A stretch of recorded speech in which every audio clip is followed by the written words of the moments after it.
We must admit that 2020 and 2021 so far have challenged our fate, channeled our abilities, and changed our lives.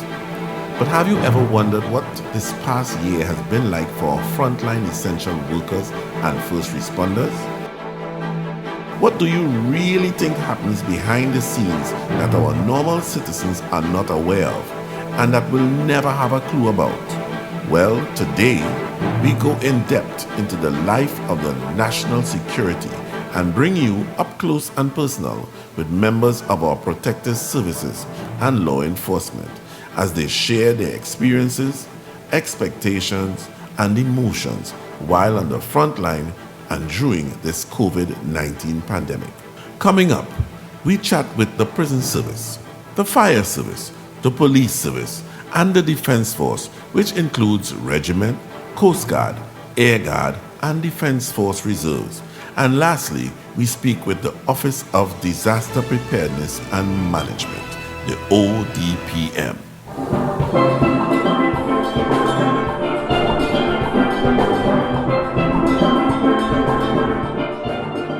Good morning, my name is Celia Barnett Peterson from the Ladies and Gents of San Fernando City, and I am here with WAC Radio 90.1 FM at the Trinidad and Tobago Prison Service. You are watching Labor Day on the Frontline. Today we will get an insight in the day of the life of the prison service. We are speaking with Commissioner of Prisons, Mr. Shamsuddin Mohammed. We will also be speaking with Deputy Commissioner of Prisons, Mr. Sherwin Bruce, and Mr. Fabian Alexander, the Assistant Commissioner of Prisons. Gentlemen, welcome to Labor Day on the Frontline. Unlike civilians who have the option and luxury of working from home, the job of prison officers requires close contact with prisoners. The prison is your immediate office, and there are challenges to observe and practice, which provides a greater chance of contracting the COVID-19 virus. What are some of the challenges that the prison system faces due to this COVID-19? Mr. Mohammed. One of the most important challenges that readers face in prison service is the implementation and adjusting to the new norms presented with this COVID virus. So we have adopted a number of policies and procedures into our system that will help us deal on a daily basis with the prevention and also the dealing with officers who are positive and also inmates who are positive. Okay. That is the major challenge. Added to that, we have of course, with COVID, we are experiencing a number of absenteeism in the workplace due to COVID. Both aspects, officers testing positive and also those that have to go into quarantine as being primary and secondary contact with people who have COVID. So that absenteeism would mean a reduction in the workforce, and it will also mean that officers who are on the ground have to double up. In saying double up, 2 shifts they may have to run just to meet the demands in terms of providing proper security for the prisons. Okay. There's also the fact that there's a drain on resources because, as you know, with the COVID, it calls for an increase in the amount of PPE that we have to purchase for both officers and inmates. And as a result of that, we have seen some shifting of our resources in order to purchase these PPE. Of course, we would like to thank the government, first of all, for understanding and releasing funds in a timely manner, as well as the NGOs and the FBOs of TNT who would have contributed in one way or another in meeting these demands. And why do you think so many of your officers are being tested positive for COVID-19? Well, My officers, like other members of the public, would have to interact with the community at large. You know, when they leave their job space and they go back into society, they would have their normal runs and their daily lives to move on with. And as a result of that, they will come into contact with people who are positive. And we have seen where a lot of them have contracted the disease through their spouses and other members of their family. So this is one of the main causes of interacting with the community that presents itself to contribute to the amount of officers tested.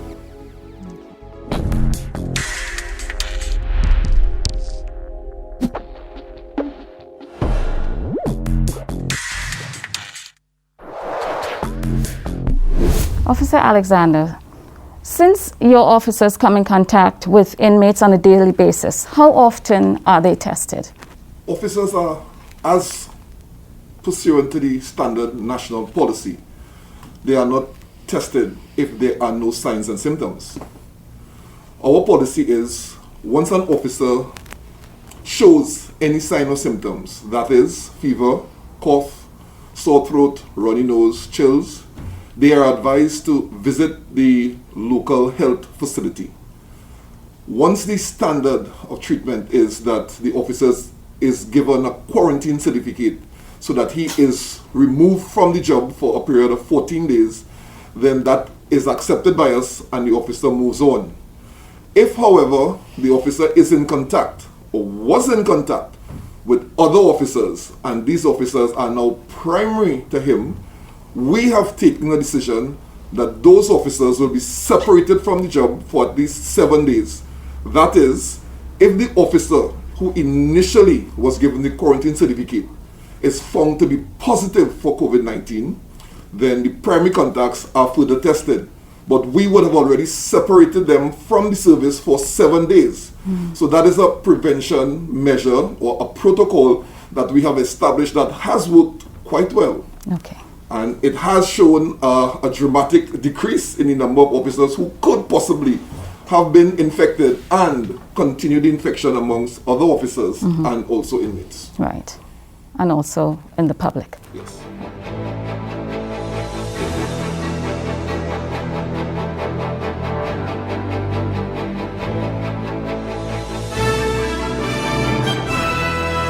Now, Mr. Bruce, when new inmates are brought into the prison system, how are they processed to avoid possible spread of the virus? Hi, good day to all. I'd like to echo the sentiment of my commissioner and happy Labor Day to everyone. An inmate coming into the prison follows a certain protocol, and procedure. It starts with the reception area where the officers in PPEs, they will do the processing. When an inmate arrives into the station, what happens? They are quarantined according to their cohort, and that cohort is bubbled out within our new intake center, the Eastern Correctional Rehabilitation Center. That center acts presently as the intake center for the whole Trinidad and Tobago prison service. When the inmate comes there, they are seen by the doctor and assessed by our medical staff. We have a very well-trained and focused prison medical services where the inmates will be checked daily, morning and evening, according to their temperature and their SpO2 level. That is their blood oxygen level. Which is important, and that has been shown as one of the measures to recognize the onset of COVID issues. We also look at the presenting issues of, as Ms. Alexander would have mentioned, runny nose, flu-like symptoms, and that is monitored and is also sent to the National Medical Services for assessment. The inmates, they would spend 14 days at that station. Before leaving to go into general population, they will be assessed by the doctor once again. When they reach on the station that they are so assigned based on the the assessment of risk and needs. They will go to those stations. They spend another further 7 days in quarantine. And when that 7 days in quarantine on that specific station is done, they are then seen by a doctor once more and then released into general population. This protocol, as Mr. Alexander would have alluded to, has worked very well for us. We have been able to ensure that those who come in, bear in mind they're not coming in tested. Those who come in, they are quarantined, and we do them that measurement along with guidance from the infection control and prevention nurses of the North Central under the direction of Mr. David Thomas, who we appreciate a lot for assisting us and giving us that professional help as we go along in developing protocols for the inmates when they come into the system. So you have a very thorough system. Yes, we do. But sounds like. It's not a system that's thorough by us. We are guided by the medical experts, the subject matter experts, and they would guide us. And we are happy that the nurses are here with us and our medical services, and we have that support. Right. So we give thanks for that. So it's a great collaboration. Yes. Nice. And what type of contact tracing procedure is there in place? Bear in mind, when an inmate comes in, he stays with his cohort. So that forms his bubble. Okay. So it makes that contact tracing within the institution pretty easy. Okay. So if an inmate comes in after 14 days, he shows symptoms, then what happens? That cohort, he's removed from the cohort. Okay. We have divided our system into primary contacts, those showing signs and symptoms, those tested and awaiting results, and those found positive. So then the inmates are then categorized accordingly, and that categorization keeps them there. And that's just for the inmates. The officers also work within bubbles. We have groups of officers working as teams, and that team, should anyone be tested, we then know that this is the limited interaction. And I must say the work of the Commissioner guided has borne fruit in containing some of the issues of the spread of the infection of COVID. Deputy Commissioner Bruce, are there any virtual programs available to minimize physical contact? Yes.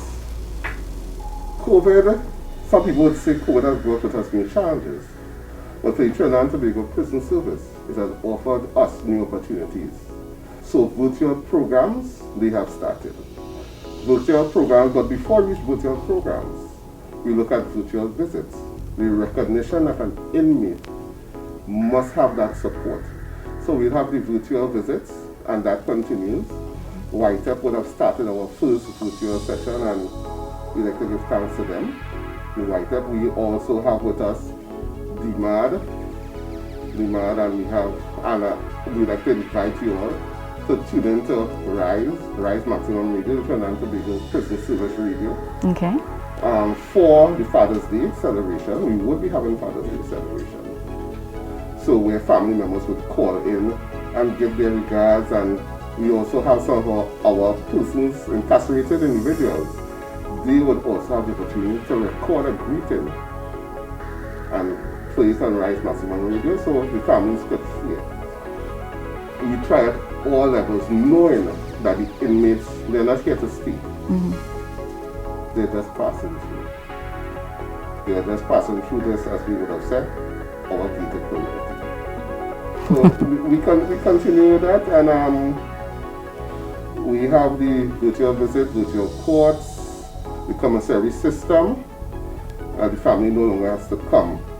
The benefits derived from the virtual visit is that now children are able to be part of it, because it's now within the home as a family setting. So we have seen benefits, and looking forward to the new normal as it comes about. I don't think this will be going anywhere. The virtual visit, I believe it's here to stay. Right. If someone cannot make it here to Port of Spain, they can actually go online and do a virtual visit with their family member. It also saves that movement and that possibility of infection and if infected, transferring infection. Correct. So by that extension, we add to that protection. Protection of society is our main focus. We also have had the opportunity with the new commissary system to afford the inmates to have some of the products that is sold in the canteen that would ease their comfort, right? How it operates is that the family would go to the banks that are on the program and deposit the sum of money, and then the inmate now would be afforded the opportunity to shop in our system to get the value of the money that was deposited. Okay. You mentioned bank. Is that something new where the families can bank deposit money? Is that? Yes, this is what introduced. This was with the COVID, right? So normally before the family would visit, buy what they have to buy in the canteen and pay for it with physical cash. However, when the absence of the visit, right, the visit was stopped to help the prison service deal with COVID in terms of the amount of people coming in. Hence the reason why we stopped the visit and provided this new relief now where they could again go to the banks and make their deposits. Right. So it was a sort of a win-win for both of us. Right. Both us and the members of the public. Assistant Commissioner, do you have anything to add? Well, I think that one issue that the general public may not necessarily be aware of is that a prisoner who is tested positive for COVID and has to be hospitalized must still be in the care and control of a prisons officer. However, those people or those individuals who are positive, they are quarantined at the hospital. So the challenge for us was, how do we maintain that control of the inmate, but they are being placed in a quarantine facility at the hospital, a parallel facility at the hospital. So we had a challenge that our commissioner would have worked assiduously to treat with. Arising out of that, we would have commissioned the Claxon Bay Correctional Facility. That is our quarantine facility. So those inmates who were tested positive for COVID-19 were not then placed as a burden on the national health system, but rather we would keep them within our facility, have our officers be in direct control of these inmates, assisted with the protocol of the Ministry of Health. Now there were infection prevention control nurses who worked with us to develop our standard operating procedures for treating with inmates who are COVID positive. As you may or may not know, a hot zone is an area that is critical for the virus being transmitted from one person to another. So that is an area that is isolated, and movement within and out of that area is virtually controlled and sanitized. So that was the initial challenge that we had with our first COVID positive case. How do we treat with them? So that was developed. We went further in our other facilities where we actually constructed quarantine zones. So the Commissioner, Mr. Bruce, would have mentioned the Eastern Correctional Rehabilitation Center. We actually constructed, based on the directives of the Ministry of Health and the Infection Prevention and Control nurses, a quarantine zone that would have inmates who are showing signs and symptoms. Mr. Bruce would have mentioned it. Our protocol is, once our medical officers, the medical officers within the prison service, identify any inmate who has any sign or symptom of the flu. We are not talking coronavirus now, we're looking at the flu. So flu-like symptoms such as fever, cold, coughing, runny nose, they are immediately taken out of that division that they are in, and they are isolated in a division at ECRC where they are located showing signs and symptoms. We work in conjunction with the Ministry of Health. They would have facilitated us by coming in to our facility rather than we taking inmates out. So they would come into the facility, conduct the test, the inmates are continually quarantined, and those who are positive are then moved from one area to the next. So showing signs and symptoms, those who have been tested and awaiting results, and those who are positive. So we would have developed that system, a continuum whereby inmates would move from one division to the next. In so doing, we were able to sufficiently control the spread of the coronavirus within the inmate population. We have a more of a challenge with our officers who interface daily with the community. As you know, community spread is an issue. So the interfacing with the community, the protocols that you would have alluded to a short while ago, the testing, the standard questionnaire, and continual sanitizing when you move from one point to the next. We would have also, a challenge for us also is, the Commissioner mentioned that the obtaining of supplies to continually clean and sanitize the area. A simple thing as doorknobs. The frequency within which we sanitize the doorknobs and different areas within our environment to ensure that we have a sterile enough environment so that the spread is curtailed. So those are some of the things that obviously you would not, or the general public would not know, that we would have initiated under the guidance of the Commissioner of Prisons, so that we can protect both our officers, the inmates, and by extension, society. Now, you have such a stressful job. How do you de-stress at the end of the day? For me personally, as you know, my job is 24 hours. Sometimes I would de-stress by, most of the times in fact, I would de-stress by praying. I would have my moment alone where I would pray for myself, my family, and the entire service. However, 5 minutes after praying, that phone would ring. The stress levels again would go, hormone level would go, you know. It is a noble profession, but